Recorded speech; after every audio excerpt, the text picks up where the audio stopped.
आज राइजिंग पाकिस्तान में कुछ जिक्र है सुल्तान राही साहब का, उनको हम ट्रिब्यूट दे रहे हैं और मौजूद है हमारे साथ हारून शुएब। गुड मॉर्निंग, अस्सलाम वालेकुम हारून। अस्सलाम वालेकुम तौसीक, कैसे हैं आप? बिल्कुल ठीक।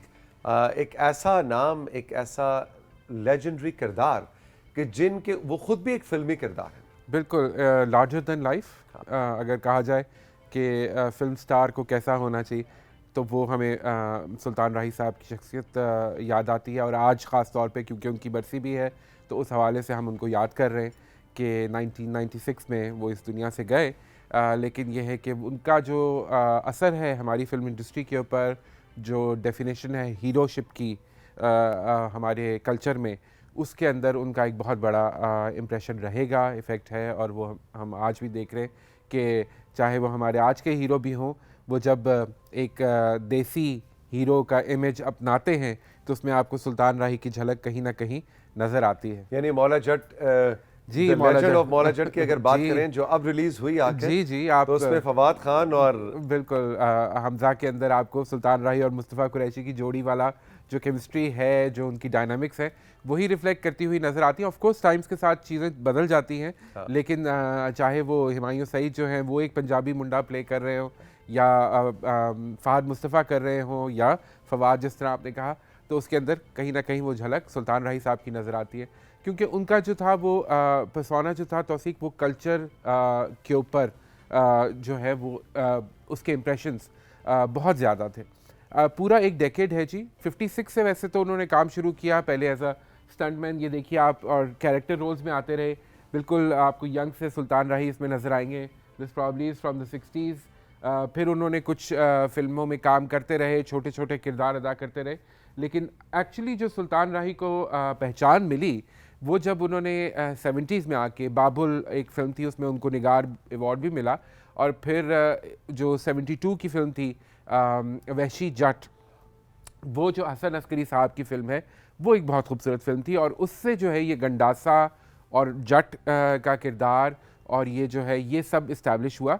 जो अहमद नदीम कासमी साहब की कहानी थी, उससे लेकर उस कहानी के बेस पर ये गंडासे का एक पूरा प्रॉप जो था वो इस्टेब्लिश किया गया। अच्छा, इस फिल्म में बहुत तनकीद भी होती है कि जैसे कि अभी हम तस्वीर देख रहे थे कि जी उन्होंने क्लाशनकोफ उठाई हुई है, गंडासा उठाया हुआ है, बंदूक, कि पाकिस्तान का नौजवान जो इतना उन्हें फॉलो करता था और वो गंडासा और वायलेंस और खून और 573 गोलियां एक शख्स को लग रही हैं और वो नहीं मर रहा, इसके बारे में आप एज अ फिल्म क्रिटिक कैसे देखते हैं? देखिए, मैं ये समझता हूँ कि उसको उसी के मौरूज़ी हालात में देखने की ज़रूरत है, कॉन्टेक्स्ट में देखा जाए।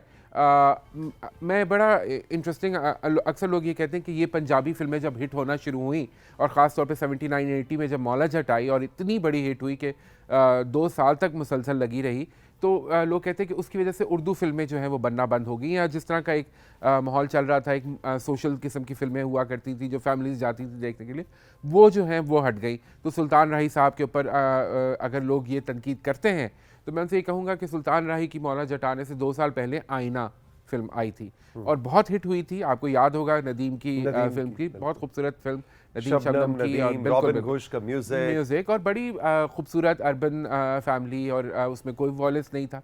लेकिन फिर जगह छोड़ दी उर्दू फिल्मों ने और सुल्तान राही साहब की फिल्मों ने वो जगह पुर की, ताकि सिनेमास खुले रहें, लोगों को एंटरटेनमेंट मिलती रहे। ऐसा नहीं है कि सुल्तान राही साहब की फिल्मों ने उर्दू फिल्मों को ख़त्म कर दिया। उर्दू फिल्में ख़त्म हो गई तो सुल्तान राही साहब की फिल्में जो हैं वो ज़्यादा बनना शुरू हुई और वो पंजाबी फिल्म। उस वायलेंस के जस्टिफिकेशन है? नहीं, मैं उस वायलेंस की जस्टिफिकेशन नहीं दे रहा हूँ, मैं आपको सिर्फ एक बिजनेस पॉइंट ऑफ व्यू से बता रहा हूँ कि सिनेमास के, स्टूडियोज़ के दरवाजे खुले रहने के लिए बहुत ज़रूरी था कि फिल्में बने तो सही, चाहे वो कोई भी फिल्म हो।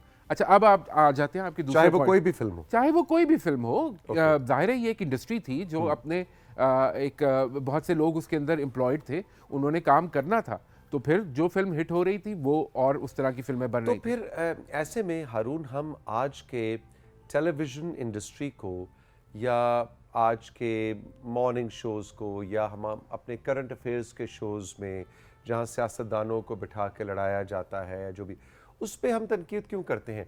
भाई वो भी फिर ठीक है, वो कहते हैं रेटिंग आ रही है, चाहे जो भी कुछ हो, चाहे आप जिन निकालें और भूत प्रीत के शोज़ करें, और फिर तो सब कुछ जस्टिफाइड है। इसका मतलब है बात तो फिर रेटिंग की आई, यानी आप वायलेंस, वल्गैरिटी कुछ भी दिखाते रहें और आप उसको जस्टिफाई करते रहें। देखिए तौसीक, इसमें it's a choice, it's a matter of choice and it's a catch 22 कि जिस तरह कहा जाता है ना कि माशरा जो है वो रिफ्लेक्ट कर रहा है सिनेमा को, या सिनेमा माशरे को रिफ्लेक्ट कर रहा है, तो ये बहस तो हमेशा से it's a chicken and egg kind of a story, you know, कि मुर्गी पहले या अंडा पहले। मुर्गी पहले आई या अंडा पहले आया। लेकिन अगर हम सिर्फ इसको इस तनाजुर में देखें कि एक इंडस्ट्री आपकी चलती रही, फिल्में बनती रहीं, पंजाबी सिनेमा था, सिंगल स्क्रीन सिनेमा था, लेकिन यह है कि सिनेमा जिंदा रहा पाकिस्तान में। और दूसरी बात आप ये देखें कि ऐसा नहीं हो सकता, और मैं ये मानने से बिल्कुल इनकारी हूँ कि आपकी ऑडियंस जो है वो किसी चीज़ से रिलेट नहीं कर रही या उसको अप्रिशिएट नहीं कर रही, लेकिन वो उस पर पैसे खर्च करने के लिए तैयार हो। तो जब आप ये कहते हैं कि वो कौन सा कल्चर था जो कि इन फिल्मों में दिखाया जा रहा था, तो वो वही कल्चर था जो हमारे गांव में होता है। यस, वो लार्जर देन लाइफ था, उसको एक फैंटेसी हमारे गांव में, पंजाब के गांव में क्लाशनकोफ और गंडासा होता है। नहीं, आपके पंजाब के गांव में लाचा कुर्ता पहना जाता है। हाँ, लाचा कुर्ता बिल्कुल पहना जाता है ना, बिल्कुल ऐसा ही है ना। और आपके गांव में एक फर्मा बरदार बेटा होता है जो कि माँ की पुकारने पे भागा दौड़ा वापस आ जाता है। ऐसा होता है कि नहीं होता? हाथ में क्लाशनकोफ होता है। अच्छा, आप क्लाशनकोफ पे बहुत तुम क्लाशनकोफ की तस्वीरें लेके आए हो तो इसलिए मुझे वहां से आइडिया। अच्छा भाई, नहीं, ये तस्वीरें सुल्तान राही साहब की तस्वीर, सुल्तान राही साहब को याद कर रहे हैं तो सुल्तान राही साहब की जिंदगी की ये पहलू वो हैं जो कि शायद बहुत से लोगों को ना मालूम हो, लेकिन वो ये एक बहुत हम्बल इंसान, और मुझे लगता है कि उनकी कामयाबी में दो चीज़ों का बहुत बड़ा हाथ है। एक तो ये कि वो उनको कोई दुआ होगी ज़रूर बुजुर्गों की, 10 साल का करियर और इतना खूबसूरत, इतना पावरफुल करियर। और दूसरा डिसिप्लिन। देखिए, डिसिप्लिन ये है कि पहले उन्होंने 30 साल तकरीबन 25 साल काम किया, छोटे छोटे रोल करते रहे। जब मौला जट से हिट हुए और ये चकोरी और फिर आसिया, और वो फिर जब उनके साथ उनकी एक जोड़ी बनी, एक खास किस्म का मैनरिज्म, फिर अंजुमन बीबी भी आ गई, और फिर उसके बाद गौरी के साथ उनकी बड़ी अच्छी एक रही, नादरा इस तस्वीर में नज़र आ रही हैं आपको, और टुवर्ड्स दी एंड साइमा के साथ भी उन्होंने काफ़ी काम किया।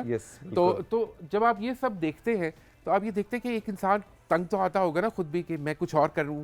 हाँ। ये मैं कब तक ये करता रहूँगा। मोहम्मद अली के साथ उनकी तो डिसिप्लिन जो था राही साहब का, उसके ऊपर लोग आज भी कहते हैं कि उस जैसा बंदा कम ही था जिसने इतने डिसिप्लिन के साथ काम किया। ये बड़ी इंटरेस्टिंग तस्वीर है तौसीक, ये है सैलाब जदगान के लिए एक फंड रेजिंग की तस्वीर, जिसमें दोनों की कुश्ती का मुकाबला कराया गया था लाहौर में, जिसमें एक तरफ रंगीला साहब हैं और एक तरफ सुल्तान राही हैं। वाह वाह। और इन दोनों ने फिल्मी दंगल हुआ था जी, बिल्कुल हॉकी स्टेडियम लाहौर। वाह जी वाह। तो ये यादगार कुश्ती का मुकाबला हुआ इन दोनों स्टार्स ने, जो कि उस वक्त बहुत बड़े स्टार्स थे। 1973 में दे केम एंड दे परफॉर्म्ड। ये पूरा एक दंगल उन्होंने किया और लोग देखने आए, उन्होंने टिकट खरीदे, और ये जो चैरिटी के लिए ये काम किया गया था, और इसके पैसे जो है सैलाब जदगान को की बहाली के लिए दिए गए। अच्छा, इसके अलावा भी हारून, क्योंकि मेरी उनसे मुलाकात भी और उनके साहबजादे से उनके घर में, एक बहुत ही डिफरेंट सुल्तान राही, डिफरेंट तो नहीं कहना चाहिए, एक ऐसी शख्सियत कि जिन्होंने बहुत से घरों में कंट्रीब्यूट करना, बिल्कुल बहुत से बच्चों की पढ़ाई में कंट्रीब्यूट करना, बहुत ही खूबसूरत शख्सियत का। अभी मैं देख रहा था जब मैं मेकअप रूम में ये टेलीविजन चल रहा था पीटीवी के ऊपर, आज उनके हवाले से हम क्लिप्स भी दिखा रहे हैं, उनके एक इंटरव्यू का क्लिप आ रहा था पीटीवी के ऊपर। अच्छा। बाद में दोहराना चाहूँगा, चलता रहेगा। वो ये कह रहे हैं कि मैं बड़ा आम सा आदमी हूँ और मैं ज़मीन पर बैठ जाता हूँ, क्योंकि मैं याद रखता हूँ कि मेरा ज़मीन के साथ रिश्ता है और मैंने इसी ज़मीन में चले जाना है। तो आप इस बात से देखिए कि ज़मीन के साथ जुड़े हुए फनकार थे वो। ऐसा नहीं था कि वो एक स्नॉब टेंट्रम्स के साथ एक स्टार आता है, and I think Pakistan film industry has not seen a bigger star than him. बिल्कुल 700 से ज़्यादा फिल्में पंजाबी में, 100 से ज़्यादा उर्दू और सिंधी में, लेकिन उसके बाद भी इतने हम्बल कि वो एक एक स्टूडियो हैंड से आकर मिलते थे, उनके साथ बैठकर खाते थे, उन्हीं के साथ ज़मीन पे बैठ जाया करते थे। और किसी के घर में कोई खुशी गमी तो राही साहब सबसे पहले आकर, राही साहब को खबर होती थी, वो उनके पास जाकर मदद मांगे तो राही साहब कभी किसी को इनकार नहीं करते थे। तो इस तरह की बड़ी चीज़ें जब हों तो फिर कहीं ना कहीं वही, जिस तरह मैंने कहा कि या तो कोई ख़ास रहमत होती है, और फिर दूसरा ये कि इंसान खुद डिसिप्लिन में रहे, तो फिर वो इसी तरह एक यादगार लेगेसी छोड़ कर जाता है। जो राही साहब छोड़ कर गए। अच्छा, एक और चीज़ मैं तौसीक यहाँ पर ज़रूर जिक्र करना चाहूँगा, उनका जो हमारे कल्चर के ऊपर असर है, आज भी आप देखिए, आप क्लिंट ईस्टवुड उनको कहा जाता है कि हॉलीवुड में जिस तरह क्लिंट ईस्टवुड का एक पूरा इमेज था ना, ये वाइल्ड वेस्ट वाला, वो भी आप देखिए तो वो फौरन गन निकालता था, बाद में करता था, गन पहले चलाता था।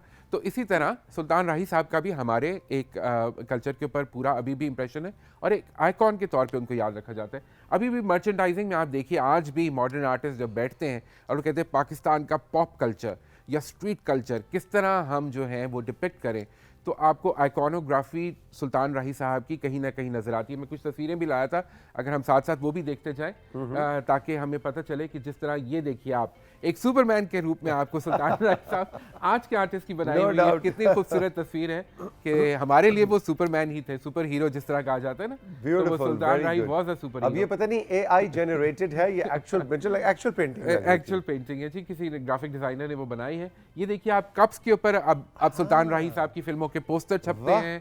आगे चलते हैं हम, ये देखिए ये जिद्दी गुज्जर का कप है, अगर कोई है जिद्दी तो वो ये इस कप में कॉफी पीकर अपनी स्टेटमेंट बना सकता है। ये देखिए जी, ये सुल्तान राही साहब की इसी तरह एक मॉडर्न आर्टिस्ट ने इंटरप्रिटेशन बनाई है। तो मैं वही बात कर रहा हूँ कि आइकॉन्स जो है आइकॉनोग्राफी वो लेकर आज भी आर्टिस्ट उसको प्ले कर रहे हैं। और मेरे ख्याल में जब पाकिस्तान के कल्चर की बात होती है और हम उसको ट्रेस करते हैं दहाइयों के ऊपर, तो सुल्तान राही साहब की दिहाई जो कि 80 की है या 70 की आखिर और 80 का अवाइल का हिस्सा, तो वो उसके जिक्र के बगैर मुमकिन नहीं है कि कहानी मुकम्मल हो। अच्छा, ऐसे में मेरा ख्याल है कि पूरी फिल्मी दुनिया की तारीख, सिर्फ पाकिस्तानी इंडियन नहीं, कहीं जहाँ की भी फिल्मी तारीख है, ये कैरेक्टर एक कैरेक्टर जो बहुत सी फिल्मों में नजर आ रहा है। बिल्कुल बिल्कुल वही विग है, कुर्ता लाचा, डायलॉग्स भी शायद बदल जाए, डायलॉग्स भी अक्सर वही हैं, अक्सर वही हैं, अंदाज़े बयां, गुफ्तगू का अंदाज, एक्टिंग, कैरेक्टर ही वही है। बिल्कुल। और फिल्म मेकर्स जब उनके पास आकर बैठा करते थे राही साहब के पास और कहते थे, तो वो थोक के हिसाब से फिल्मों का नेगोशिएशन होता था कि 4 फिल्में डील कर ले जी अगर 4 बनाएंगे तो, क्योंकि उनको पता था कि राही साहब होंगे, उनके साथ अंजुमन बेगम की जोड़ी होगी, मैडम नूरजहां के गाने होंगे, हाँ। तो फिर उसके बाद फिल्म तो हिट होगी ही। तो वो और फिर वो गुज्जर और वो जट और इसी के बीच में कहीं कहानी जो है ना वो बनती थी। और बड़ी मैं अगेन दोबारा मैं यही कहूँगा कि इसको थोड़ा सा हमें समझने की ज़रूरत है कि इसको ये सब जाहिर है हम सिनेमा को एंजॉय करते हैं और देखते हैं, लेकिन अगर हम थोड़ा सा डीपर मीनिंग में जाएं तो मुझे लगता है कि yes he was connected to our culture. अगर ऐसा ना होता तो ये फिल्में और ये जॉनरा कभी कामयाब ना होता। I am a very firm believer कि देयर वाज एन ऑडियंस। और मैं ऑनेस्टली मैं उस वक्त खुद छोटा सा था और हम इंटीरियर में रहा करते थे, रूरल एक शहर में, और मुझे याद है मैं बदीन में उस वक्त रहता था। अच्छा, सिंध में हाँ। तो मुझे याद है कि हमारे एक दोस्त हुआ करते थे जो कि एक पंजाबी फैमिली से थे और मेरे क्लास फेलो थे, वो वहीं रहा करते थे और खेती बाड़ी से उनका ताल्लुक था, ट्रैक्टर थे उनके घर, और हम बड़ा फैसिनेट होते थे क्योंकि जाहिर है मेरा उस तरह का एग्रीकल्चर बैकग्राउंड नहीं था। तो वो जो था वो लड़का, हम 8th में या 9th में थे, वो लड़का सुल्तान राही का आशिक था। कोई एक तो नहीं, बहुत से लड़के उस ज़माने। मतलब मैंने अपनी आंखों से देखा है तौसीक के सिनेमा में सुल्तान राही की फिल्म लगती थी and he had to go and watch that film. और वो तावीज़ हो या वो बड़क हो या वो लाचा हो, कुर्ता हो, वो सब मैनरिज्म मैंने उस लड़के को अडॉप्ट करके इस्तेमाल करते हुए देखा है। खुद नहीं मैं खुद मैंने, क्योंकि मुझे पंजाबी इतनी समझ नहीं आती थी उस वक्त। अच्छा। तो मैंने शायद 1-2 फिल्में उस वक्त सिनेमा में जाकर देखी हूँ सुल्तान राही साहब की। बाद में जब जिस तरह मैंने कहा साइमा बेगम के साथ जब उन्होंने काम शुरू किया या फिर नादरा के साथ जब उनकी बड़े आइकॉनिक गाने हैं जी जो उन पे पिक्चराइज हुए हैं, जब आ जाती थी अंजुमन। और वो फिर अच्छा, सुल्तान राही साहब का ये भी बड़ा मजे का था ना, वो कल ही मैं डॉक्टर उमर आदिल साहब से बात कर रहा था सुल्तान राही के ऊपर, तो मुझे कहने लगे कि कितने मज़े की बात है कि सुल्तान राही साहब आते थे सेट पे, एक हेड टर्न ये देते थे, एक हेड टर्न वो देते थे और उसके बाद वो चले जाते थे और अंजुमन जो था अपना सारा गाना पिक्चराइज कराते थे। उन्होंने बस सिर्फ ऐसे करना क्योंकि देखिए वो जो माचोइज्म है ना पंजाबी हीरो का, उसके अंदर उसके लिए मुश्किल है कि वो ये ब्रेक करके वो भी उसमें उस अमल में शामिल हो। Exactly Haroon, thank you very much, बड़ा मजा आया, बड़ा लुत्फ आया आपका, बहुत अच्छा लगा उनको याद करके। सुल्तान राही साहब को। एग्जैक्टली आपकी सुल्तान राही साहब की फेवरेट मूवी कौन सी है आपकी? आपने हमें ज़रूर बताना है हमारे व्हाट्सएप नंबर पे और हमारे इंस्टाग्राम पे। चल के लेंगे एक छोटा सा ब्रेक, और ब्रेक के बाद जब वापस आएंगे तो हमारे साथ होंगे हमारे बहुत ही प्यारे दोस्त और ज़बरदस्त म्यूजिशियन अब्बास अली खान, जो कि एक म्यूज़िक प्रोड्यूसर भी हैं, गज़ल के सिंगर भी हैं। उनकी गज़ल की बहुत मज़ेदार एक डिफरेंट से जॉनरा की एक एल्बम भी आ रही है, लेकिन ख़ास तौर पर आजकल वो अपनी पाकिस्तानी टीवी कमर्शियल्स की जिसको इश्तहार कहते हैं, एड्स जिसे कहते हैं, उसकी म्यूज़िक प्रोडक्शन के अंदर एआई का इस्तेमाल कर रहे हैं, नहीं कर रहे हैं।